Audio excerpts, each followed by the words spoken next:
নমস্কার বন্ধুরা, রাখিস রেসিপি থেকে রাখি বলছি। আজ আমার রেসিপি হলো পাতিয়ালা চিকেন। এটি পাঞ্জাবের একটি ডেলিশিয়াস ডিশ। এটি রুটি, পরোটা, নান, তন্দুরি রুটি এবং ফ্রাইড রাইসের সঙ্গে অসাধারণ খেতে লাগে। পাতিয়ালা চিকেন বানানোর জন্য চিকেনটাকে প্রথম ম্যারিনেট করে নিতে হবে। তার জন্য নিয়ে নিচ্ছি 1 কেজি চিকেন, টক দই 1 কাপ, আদা রসুন বাটা 2 চামচ, গরম মশলার গুঁড়ো 1 চামচ, কাশ্মীরি লঙ্কার গুঁড়ো 2 চামচ, হলুদ 1 চামচ, কাসৌরি মেথি 1/2 চামচ, জিরের গুঁড়ো 1 চামচ, ধনের গুঁড়ো 1 চামচ এবং পরিমাণ মতো নুন দিয়ে মেখে ঢাকা দিয়ে 2 ঘন্টা রেস্টে রেখে দিতে হবে। এবার ফিরে আসছি 2 ঘন্টা পর। পাতিয়ালা চিকেন তৈরি করতে আর কি কি উপকরণ লাগবে দেখে নেওয়া যাক। পেঁয়াজ 4টে কুচোনো, টমেটো 2টো কুচোনো, ক্যাপসিকাম 1টা কুচোনো, আদা রসুন বাটা 1 টিস্পুন, কাশ্মীরি লঙ্কার গুঁড়ো 1 টিস্পুন, লাল লঙ্কার গুঁড়ো 1 টিস্পুন, কাসৌরি মেথি অল্প, গরম মশলা গুঁড়ো 1 teaspoon, fresh cream 1/2 cup, refined oil 4 tablespoon.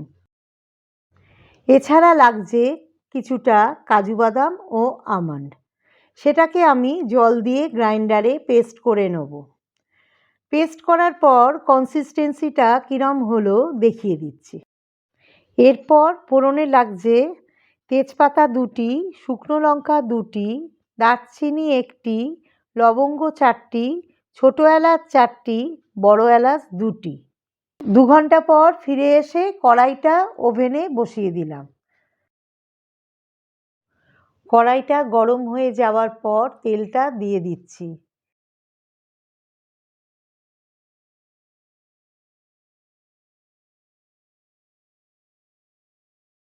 তেলটা গরম হয়ে এসেছে, এবার আমি ফোড়নটা মিশিয়ে দিলাম।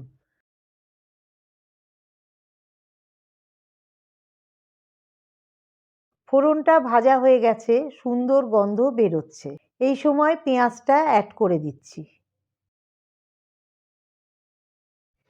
পেঁয়াজটাকে ভালোভাবে কষে নিচ্ছি।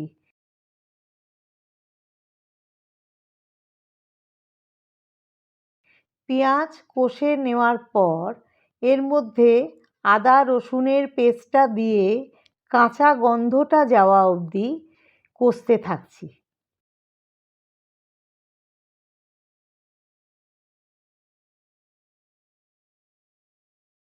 এরপর টমেটো কুচিটা মিশিয়ে দিচ্ছি।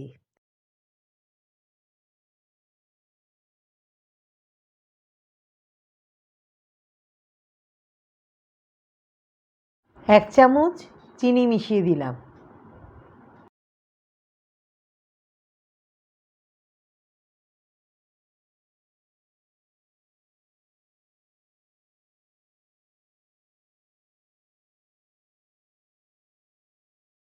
কিছুটা কষে ম্যারিনেট করা চিকেনটা মিশিয়ে দিলাম।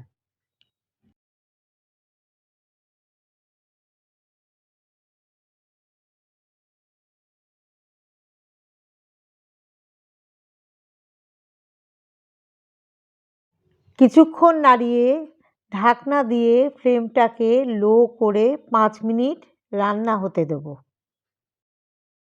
5 মিনিট পর ঢাকনাটা খুলে কাশ্মীরি লঙ্কার গুঁড়ো, লাল লঙ্কার গুঁড়ো এবং ক্যাপসিকামটাও মিশিয়ে দিলাম। ঝালটা আপনাদের ইচ্ছে মতো মেশাবেন।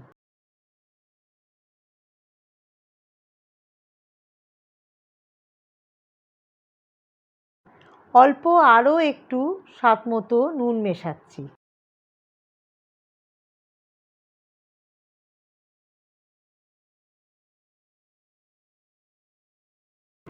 অল্প জল ঢেলে ঢাকনা দিয়ে 20 থেকে 25 মিনিট মিডিয়াম ফ্লেমে সেদ্ধ হতে দিলাম। অনেক সময় সেদ্ধ হতে আরেকটু বেশি সময় লাগতে পারে, সেটা আপনারা রান্না অনুসারে দেখে নেবেন।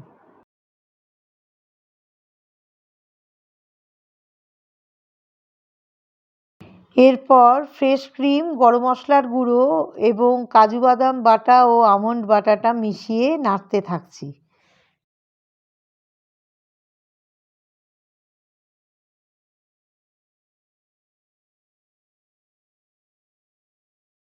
সব শেষে কাঁচা লঙ্কা ও কাসৌরি মেথি দিয়ে নামিয়ে নিলাম।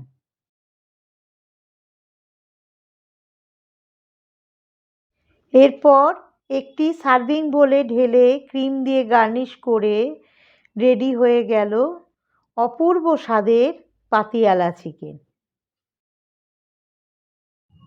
আশা করি আজকের রেসিপিটা ভালো লাগলে আমার ভিডিওটাকে লাইক, শেয়ার, কমেন্টস এবং চ্যানেলটাকে সাবস্ক্রাইব করতে ভুলবেন না যেন। চ্যানেলটা সাবস্ক্রাইব করা থাকলে অতি সহজেই আমার নতুন কোনো রেসিপির আপডেশন আপনাদের কাছে পৌঁছে যাবে। আপনারা সুস্থ থাকবেন, ভালো থাকবেন। আবার দেখা হবে নতুন কোনো রেসিপি নিয়ে। রাখিস রেসিপিতে। নমস্কার।